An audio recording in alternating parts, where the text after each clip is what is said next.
За энэ асуудал бол ордноос орж ирж байсан. Тэгээд хөрлөн гишүүд, ялангуяа мэргэжлийн байнгын орооны гишүүд олон санал санаачлагуудыг бас дэвшүүлсэн. Энийг бас манай яамныхан авч залрууд ажилласан байна. Баяр хүргэе.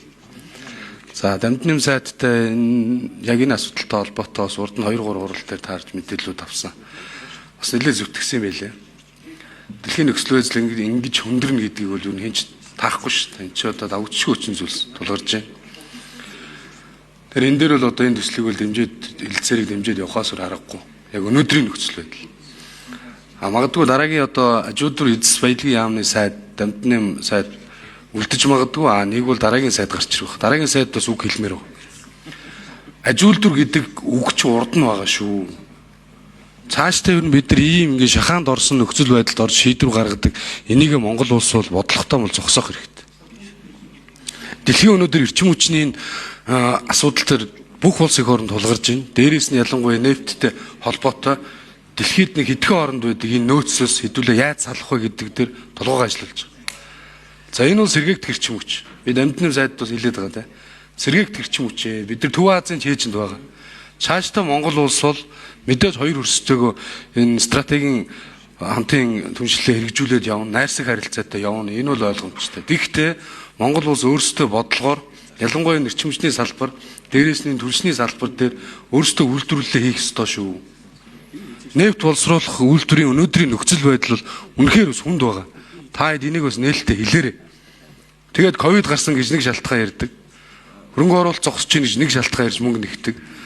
Очоод хийсэн ажил бодиттой юмнуудыг үзэхээр за мэдээж тодорхой хэмжээний ажил хийгдсэн ба.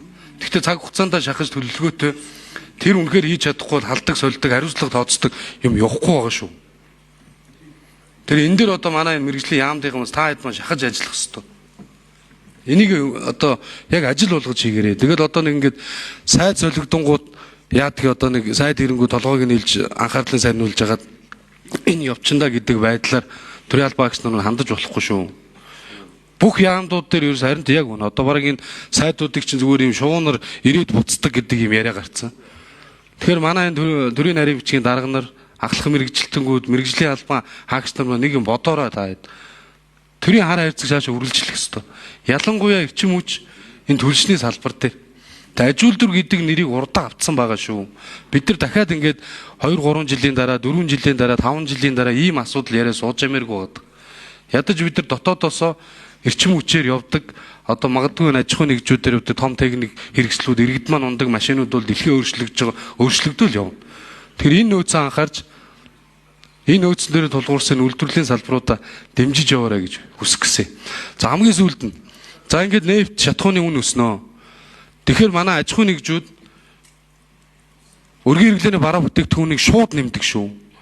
Энийг та хэд маань бас жоохон бодлоготой бид ч гэсэн бас хэлж ярих хэрэгтэй. Хамгийн нэг жишээ би та хэд хэлье.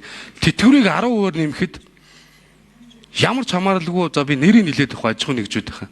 Зарим аж ахуйн нэгжүүд өргөн хэрэглээний бараа бүтээгдэхүүнийхээ үнийг 10% нэмжээсэн шүү.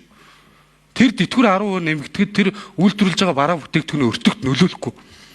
Эрчим хүчний энэ түлшний салбар одоо энэ яалчгүй одоо нөлөөлнө. Гэхдээ аж ахуйн нэгж иргэд энэ төрийн одоо яам тамгын газрууд хурлын гишүүд ч гэсэн анхааралтай байж энэ иргэдийгээ өргөн хэрэглээний бараа бүтээгдэхүүний үнийн өсөлтөн дээр яг бодиттой бас судалгаатайгаар асуудлуудыг ярьж хэлж ойлгуулах нь чухал байгаа шүү. Тэгээ баярлалаа.